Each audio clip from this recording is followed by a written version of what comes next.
Good morning student. मैं वीना सहाय। मैंने पिछले लॉकडाउन में चैनल तैयार किया था ताकि घर में बैठे बच्चे हिंदी मीडियम से साइंस की पढ़ाई कर सकें, है ना।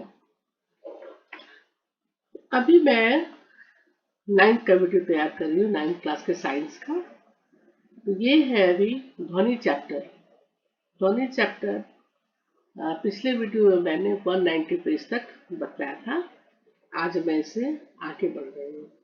ठीक, इसके पहले मैं बतलाई थी अवश्रव्य और अल्ट्रासाउंड, है ना। इंफ्रासाउंड और अल्ट्रासाउंड के बारे में।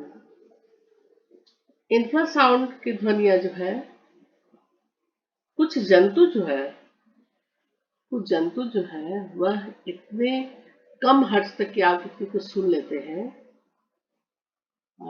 कि उन्हें पता चल जाता है कि कौन सी घटना होने वाली है, क्या होने वाला है, भूकंप आ रहा है या लहर आ रहा है ना। पर किसी तरह की प्राकृतिक घटना को वो लोग समझ जाते हैं। राइनोसेरस गैंडा जो है वो 5 हर्ट्ज तक की आवृत्ति की अवश्रव्य ध्वनि का उपयोग करके संपर्क स्थापित करता है और व्हेल तथा हाथी अवश्रव्य ध्वनि परिषद की ध्वनियां उत्पन्न करते हैं।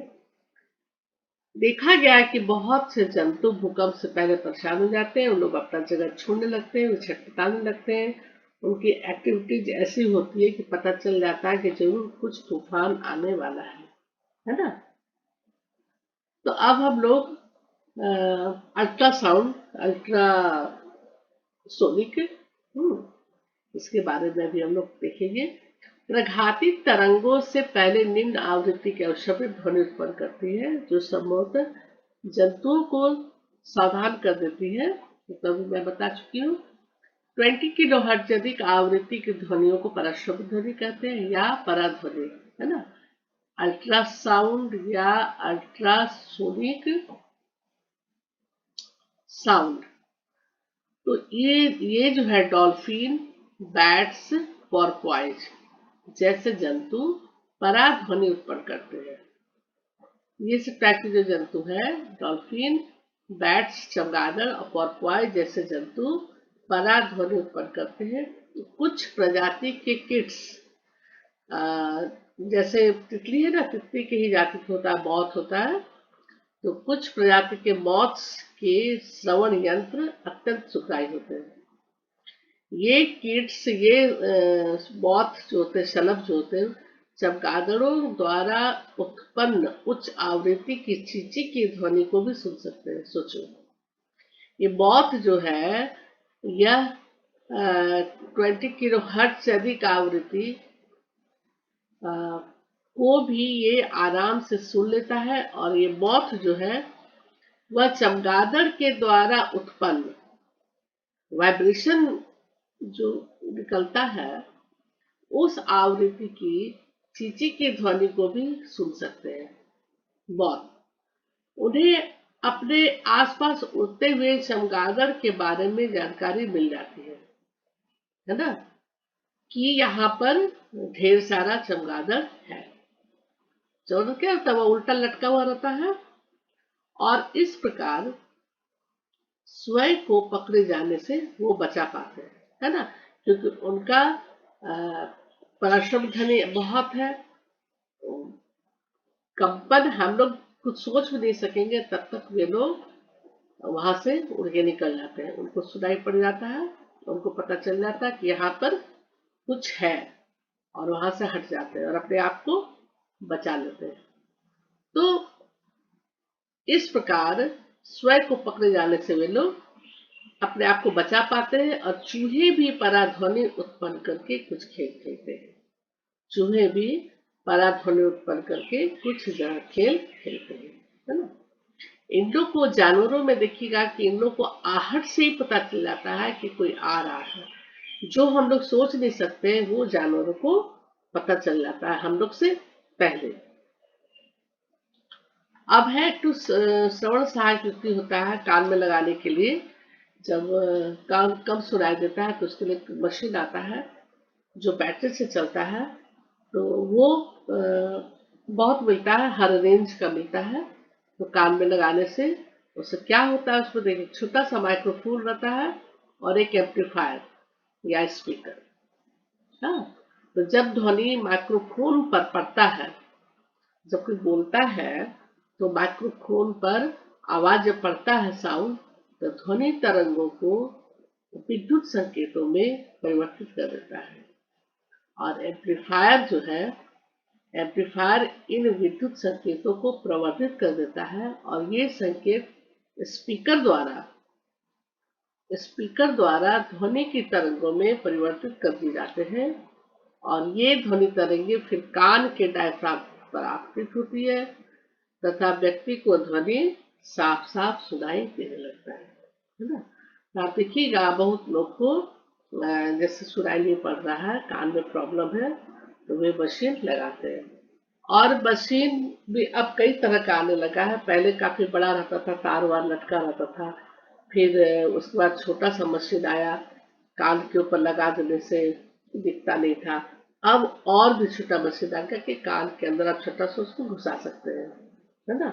पता भी नहीं चलेगा कि हम कान में मशीन लगाए हैं और आपको पूरा सुनाई पड़ेगा। प्रश्न है, सामान्य मनुष्य के कानों के लिए शब्दता परास कितना है। तो समान मनुष्य के लिए कानों की शब्दता परास क्या है, ये तो सबको पता है। सामान्य मनुष्य के कानों के लिए शब्दता सीमा है 20 हर्ट्ज से 20,000 हर्ट्ज तक, है ना। इसको हम कह सकते हैं 20 हर्ट्ज से 20 किलो हर्ट्ज तक, ठीक है। 20 हर्ट्ज से 20 किलो हर्ट्ज तक हो गया पहला का आंसर। दूसरा है, निम्न में संबंधित आवृत्तियों का परास क्या है, मतलब इसकी सीमा क्या है, कितना तक होना चाहिए। तो अब शब्द हो गया इंफ्रासोनिक ध्वनि, ये है 20 हर्ट्ज से कम। इंफ्रा हो गया 20 हर्ट्ज से कम आवृत्ति के ध्वनियों को अवश्रव्य कहते हैं, जो कि कुछ जंतु इसका इस ध्वनि को सुन लेते हैं ना। गैंडा है, पैट्स है, पॉट्स है, ये सब सुन सकते हो। और पराध्वनि है, यह पराध्वनि 20 किलो हर्ट्ज, क्या 20,000 हर्ट्ज से ऊपर की तरंगे, ऊपर के साउंड को, अधिक फ्रीक्वेंसी की ध्वनि को सुन सकते हैं। इसको पराध्वनि या अल्ट्रासोनिक कहते हैं। इसका सीमा कितना है, 20,000 हर्ट्ज से ऊपर, है ना। 20,000 हर्ट्ज से ऊपर की ध्वनि को सुन सकते हैं, ठीक है। अब है पराध्वनि के अनुप्रयोग। पराध्वनियां उच्च आवृत्ति की तरंगे होती है। पराध्वनियां अवरोधों की उपस्थिति में भी एक निश्चित पथ पर गमन करती है। उद्योगों तथा चिकित्सा क्षेत्र में इनका बहुत उपयोग होता है। चिकित्सा क्षेत्र में तो हर जितने भी आप देखिएगा ईसीजी हो रहा है, चाहे कोई अल्ट्रासोनिक आप हो रहा है, अल्ट्रासाउंड हो रहा है, कुछ भी हो रहा है, तो इसमें पराध्वनि का उपयोग होता है। तो इसकी पराध्वनि उच्च आवृत्तियां की तरंग होती है, बहुत हाई फ्रिक्वेंसी इसमें रहता है। तो उच्च आवृत्ति की तरंगे विषम आकार, है ना, विषम आकार के कलपुर्जे, छोटा छोटा मशीन, इस तरह का जो रहता है, जिसकी बनावट उस तरह की रहती है जिससे हम हाथ साफ नहीं कर सकते, जिससे मशीन से कोई बड़ा मशीन से साफ नहीं कर सकते हैं, तो उसके लिए ये पराध्वनि का उपयोग किया जाता है। तो पराध्वनि का विस्तृत उपयोग कहाँ कहाँ किया जाता है, इसको बतला रहे हैं आप लोग को। वो सब भाग को जहाँ की पहुंचना कठिन है ना, जैसे हाथ से नहीं कर सकते, किसी पाइप से नहीं कर सकते, उस तरह की जगह को ये पराध्वनि का उपयोग करके इसको सफाई किया जाता है। जैसे सर्पिलाकार, है ना, स्पाइरल करके, तो उसपे हम उसको नहीं साफ कर सकते ऐसे, या विषम प्रकार की ऊर्जा कल्प ऊर्जा या इलेक्ट्रॉनिक एलिमेंट्स है, तो ये सबको जब साफ करना होता है तो साफ करने वाले मार्जन विलियन में डालते हैं, है ना, सॉल्यूशन में डाल दिया जाता है और इस विलयन में पराध्वनि तरंगे भेजी जाती है। विलयन में पराध्वनि तरंगे भेजी जाती है। उच्च आवृत्ति के कारण क्या हो जाता है, धूल, चिकनाई तथा गंदगी के कारण जो कण अलग होते हैं वे सब नीचे गिर जाते हैं। तो देखिए कि पराध्वनि का तरंग का कितना उपयोग है, जो लोग सोच नहीं सकते हैं वहां पे पराध्वनि तरंग भेजी जाती है और उसके कारण उच्च आवृत्ति रहने के कारण धूल, चिकनाई, गंदगी जो भी उसके अंदर चिपका हुआ है वह सब साफ होकर के अलग होकर नीचे गिर जाता है और वस्तु का सफाई हो जाता है। तो कितना अच्छा चीज है ना, जिससे कि इसका उपयोग होता है। फिर देखिए पराध्वनि का उपयोग धातु के ब्लॉक्स में होता है, जो छोटे छोटे टुकड़े पिंड्स होते हैं उनमें, जैसे कहीं कोई दरार हो गया, हल्का सा स्क्रैच आ गया, फट गया, टूट गया, तो उनका वो पता लगाते हैं। तो धात्विक घटकों को प्रायः बड़े बड़े भवन, पुल, मशीनों तथा वैज्ञानिक उपकरणों को बनाने के लिए उपयोग किया जाता है। ये पहले बतला देते हैं कि यहाँ पर कोई कमी है, यहाँ पर कोई दोष है, यहाँ पर कोई छिद्र है, या यहाँ पर किसी तरह का स्क्रैच है जो कि हम लोग को पता नहीं चल रहा, दिखाई नहीं पड़ रहा, लेकिन कुछ है। तो कैसे पता चलता है, वो पता चल जाता है पराध्वनि का उपयोग करने से पता चलता है कि यहीं पर कुछ प्रॉब्लम है, जो कुछ फॉल्ट है और उसको हम देख नहीं पा रहे हैं। तो यहाँ पर क्या होता है कि पराध्वनि तरंगे धातुओं के ब्लॉक से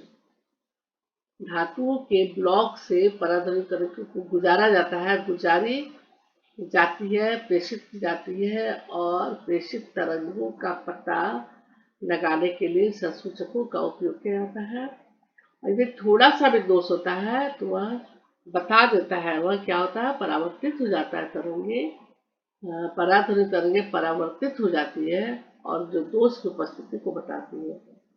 तो कितना उपयोगी चीज है वो देखिए, है ना, कि जब जहाँ पर कहीं पर फॉल्ट रहता है, कहीं पर स्क्रैच रहता है, तो वहां पर क्या होता है कि थोड़ा सा भी दोष होता है तो पराध्वनि तरंगे क्या होती है, परावर्तित हो जाती है, लौट जाती है और दोष की उपस्थिति को बता देती है। यहाँ पर चित्र देखिए, यहाँ पर थोड़ा सा दोष है, स्क्रैच हल्का सा ब्लॉक में, तो पराध्वनि तरंगे इसमें डाला गया है, भेजा गया है, गुजारा गया है और प्रेषित तरंगों का पता लगाने के लिए संसूचक का उपयोग किया जाता है। ठीक है, तो इस तरह से हम देखते हैं कि पराध्वनि का उपयोग और भी बहुत सारा उपयोग है कि कैसे कैसे होता है। अब है कि साधारण ध्वनि जिनकी तरंग दैर्घ्य अधिक होती है, दोष युक्त स्थान के कोणों से मुड़कर संसूचक तक पहुंच जाती है। साधारण ध्वनि, है ना, न तो अपश्रव्य और न ही पराश्रव्य। सिंपल ध्वनि जिनकी तरंग दैर्घ्य अधिक होती है वह दोष युक्त स्थान के कोणों से मुड़कर संसूचक तक पहुंच जाती है। कोणा से किसी एंगल से मुड़ के संसूचक तक पहुंच जाती है। इसलिए इस ध्वनि का उपयोग इस कार्य के लिए नहीं किया जाता है, क्योंकि इस कार्य में वो इसमें हेल्प नहीं करता है। इस चीज में क्या होता है, वह कोणा से किसी एंगल से मुड़ करके और वो चला जाता है, संसूचक यानी कि टेस्टर तक पहुंच जाती है और इस ध्वनि का उपयोग इस कार्य के लिए नहीं किया जा सकता है।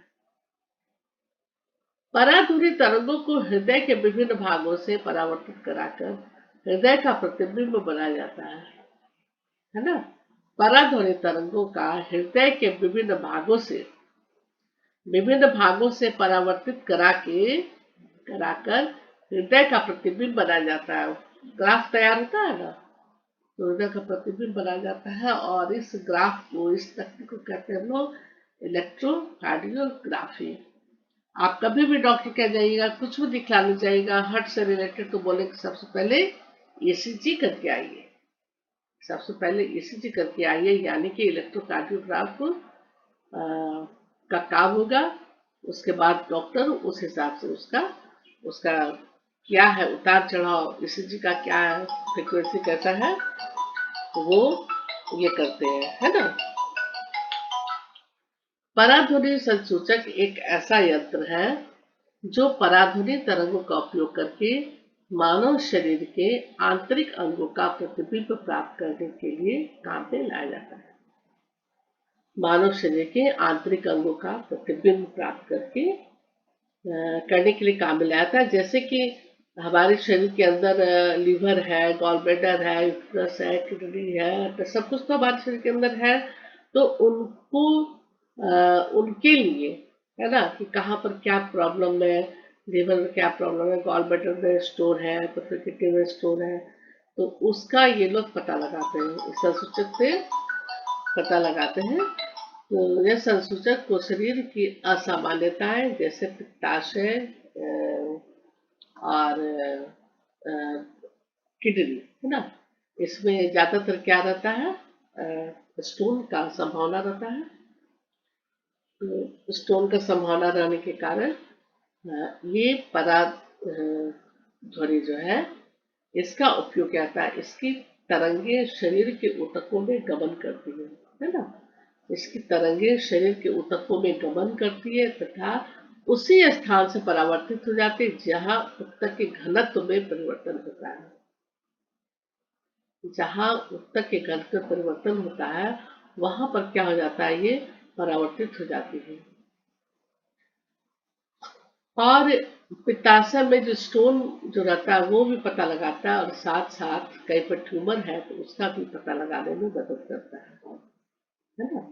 तो पराध्वनि संसूचक ऐसा यंत्र है जो कि पराध्वनि तरंगों का उपयोग करके हमारे शरीर के एक एक अंगों का जायजा ले लेता है, कहाँ पर कौन सी कमी है, कहाँ पर ट्यूमर है, कहाँ पर पथरी है, या हमारे हार्ट को क्या प्रॉब्लम है, हमारे लंग्स को क्या प्रॉब्लम है, सब कुछ चिकित्सा क्षेत्र में पता चल जाता है। किसके कारण, पराध्वनि तरंग के कारण, है ना।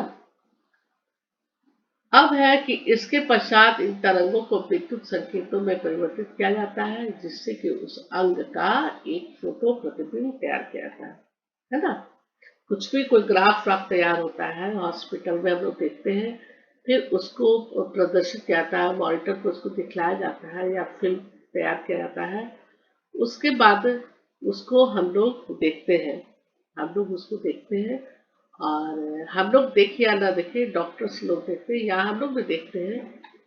तो इस तरह का जो कार्य होता है वो कहलाता है अल्ट्रासाउंड या अल्ट्रासोनोग्राफी। आप एक सुने होंगे कि पता लोग लगाता है कि अल्ट्रासाउंड की एम्ब्रियो का कंडीशन कैसा है, गर्भ काल में जो भ्रूण है उसकी जांच वो लोग करने जाते हैं, या बच्चे में कोई कमी तो नहीं है, उसका ग्रोथ ठीक से हो रहा है कि नहीं हो रहा है, ऐसा तो नहीं कि वो मतलब विकसित नहीं हो रहा है, या ऐसा तो नहीं कि किसी कोई अंग में अलग से कुछ हो रहा है ना, किसी तरह का अलग विकलांगता मैंने कुछ भी, ये अल्ट्रासाउंड से, अल्ट्रासोनोग्राफी से पता चल जाता है। तो ये बहुत बड़ी चीज है, इसके लिए पराध्वनि तरंग बहुत ही उपयोगी है। और आप अक्सर सुनिएगा कि भ्रूण की जांच के लिए लोग लगे रहते हैं, है ना, कि क्या है ये भी पता लगाते हैं, लड़का है या लड़की ये पता लगाते हैं, फिर ग्रोथ ठीक से हो रहा है या नहीं हो रहा है ना, वन है, ट्विंस है, तो ये सब चीज भी अल्ट्रासाउंड और अल्ट्रासोनोग्राफी से हम लोग पता लगाते हैं। अब है पराध्वनि तरंग का उपयोग गुर्दे की छोटी पथरी को भी बारीक कणों में तोड़ने के लिए भी किया जाता है ना। पथरी जो हो जाता है किडनी में या गॉल ब्लैडर में, तो वो क्या करता है, पराध्वनि उसको छोटे छोटे टुकड़ों में, मतलब छोटे छोटे टुकड़ा में तोड़ के फिर उसके बारीक कणों में, है ना, एकदम स्मॉल पार्टिकल्स जो होता है कण, कणों में तोड़ने के लिए भी किया जाता है पराध्वनि का उपयोग। इससे क्या होता है, जो बारीक कण पाउडर टाइप के जब कण हो जाते हैं तो ये मूत्र के साथ बाहर निकल जाते हैं, है ना, मूत्र के साथ बाहर निकल जाते हैं। तो इस तरह से हम देखते हैं कि पराध्वनि तरंग के हमारे बहुत उपयोग में आते हैं। फिर देखिए एक है सोनार, है ना, सोनार। यहाँ तक तो हम लोग पराध्वनि तरंग का उपयोग के बारे में समझ लिए, बहुत अच्छी तरह से समझ में आ गया होगा आप लोग को। हृदय का काम, आप कभी डॉक्टर के जाइएगा हार्ट के लिए तो बोलेगा ईसीजी करवाइए, है ना, इलेक्ट्रोकार्डियोग्राफ कॉमन है, ईसीजी करवा लिया। फिर किसी भी अंग का टेस्ट करना है, लीवर है, किडनी है, गॉलब्लैडर है, यूट्रस है, लंग्स है, जो भी अंग है उसका तो अल्ट्रासाउंड करवाइए, सोनोग्राफी करवाइए। तो इस तरह से हम देखते हैं कि इसका चिकित्सा क्षेत्र में बहुत ज्यादा उपयोग है और साफ करने के उपयोग में बहुत उपयोग है पराधोनी का। जैसा कि मैंने बताया, कोई स्पाइरल बाइंडिंग हो, टाइप का हो, पाइप वगैरह या छोटे छोटे इलेक्ट्रॉनिक्स एलिमेंट, उसको पराध्वनि तरंग से किया जाता है ना। तो ये हो गया कि हमारा इसका उपयोग कहाँ कहाँ है ना, अल्ट्रासोनिक का उपयोग कहाँ कहाँ है।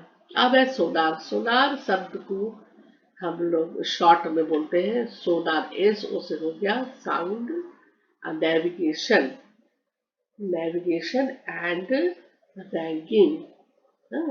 रैंकिंग से बना है तो इसलिए इसको हम शॉर्ट में बोलते हैं सोनार। तो सोनार एक ऐसा डिवाइस है, एक ऐसा युक्ति है जिसमें कि जल में स्थित पिंडों की दूरी, जल में स्थित पिंडों की दूरी, दिशा तथा चाल मापने के लिए पराध्वनि तरंगों का उपयोग किया जाता है। सोचिए कि पराध्वनि तरंग कितना महत्वपूर्ण है और कितना मतलब यूजफुल है कि ये पानी में भी नाव, जहाज सब लोग जो जा रहा है पानी में, तो स्थित पिंडों की दूरी, डायरेक्शन और उसका स्पीड मापने के लिए पराध्वनि तरंगों का उपयोग किया जाता है ना। सोनार कैसे कार्य करता है? सोनार में एक प्रेषित रहता है तथा एक संसूचक होता है। इसे किसी नाव या जहाज में चित्र 12.17 के अनुसार नीचे इसको लगाया जाता है। देखिए, है ना, ये जहाज है, पानी की सतह है, पानी की सतह पर जहाज चल रहा है और नीचे लगा दिया जाता है प्रेषित और संसूचक, और ये हमारा तल है ना। और यहाँ पर ये नाव या जहाज है और ये पानी, पानी की सतह है, उस पर नाव या जहाज चल रहा है। तो सोनार में प्रेषित और संसूचक जो होता है ये दोनों, और इसे ये जो संसूचक जो होता है, और यहाँ पर समुद्र तल है,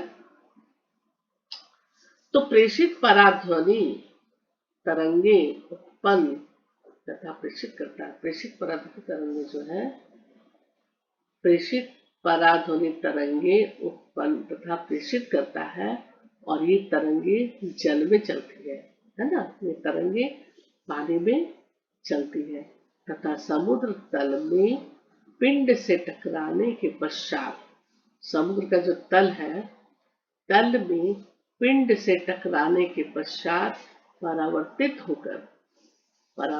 होकर संसूचक द्वारा ग्रहण कर ली जाती है ना। जब कोई भी पिंड से जब टकराता है तो परावर्तित होता है, तो परावर्तित होकर संसूचक द्वारा ग्रहण कर ली जाती है, और यही संसूचक जो है पराध्वनि तरंगों को व्याख्या कर दी जाती है। पराध्वनि तरंगों को विद्युत संकेत में बदल देता है। कौन? जो ध्वनि टकराया है ना, टकराने के बाद संसूचक द्वारा ग्रहण कर लेती है, संसूचक द्वारा, है ना, संसूचक द्वारा ग्रहण कर ली जाती है, और यह संसूचक जो है पराध्वनि तरंगों को विद्युत संकेत में बदल देता है, और विद्युत संकेत में बदलने के बाद उनकी उचित रूप से व्याख्या कर ली जाती है, और जल में ध्वनि की चाल तथा पराध्वनि के प्रेषण तथा अभिग्रहण के समय अंतराल को ज्ञात करके उस पिंड की दूरी की गणना की जाती है ना। पराध्वनि के प्रेषण तथा अभिग्रहण के समय जो अंतराल हुआ, कितना समय का डिफरेंस हुआ परावर्तित होने के बाद, और जब विद्युत संकेत बदल जाते उसके बाद लोग देखते हैं कि ध्वनि की चाल तथा पराध्वनि के प्रेषण और अभिग्रहण के समय जो अंतराल को ज्ञात करके उसके समय को कितना देर के अंदर सूचना मिला, उसको ज्ञात करके उस पिंड की दूरी को ये लोग कैलकुलेट कर लेते हैं, है ना। पिंड की दूरी को कैलकुलेट की जा सकती है। सबकी पढ़ाई अलग अलग होती है, हर कोर्स की पढ़ाई अलग अलग होती है, इसकी भी अलग पढ़ाई होती है बिल्कुल। तो ये फिर परावर्तित होती है और उससे दूरी का गणना कर लिया जाता है जिससे ध्वनि तरंग परावर्तित हुई है ना। ये लोग निकाल लेते हैं कि कितना दूरी पर है और क्या करना है।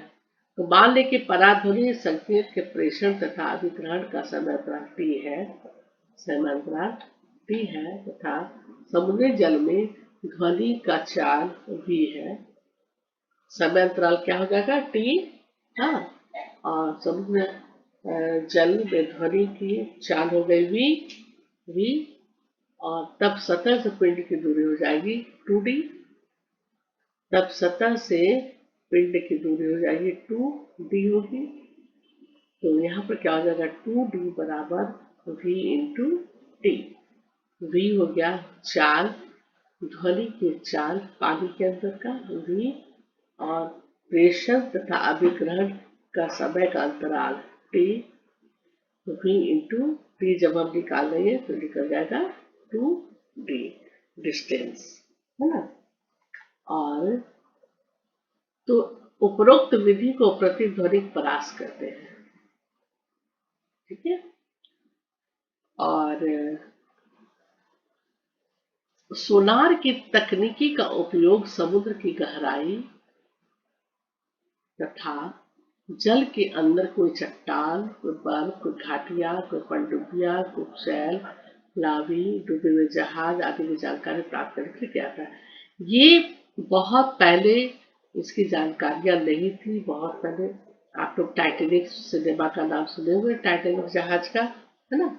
उसमें क्या था, बर्फ का बड़ा बड़ा सिल्ली, बर्फ का चट्टान, वो सब तैर रहा था और वहां पे जाकर टाइटैनिक जहाज डूब जाता है टकरा करके, है ना।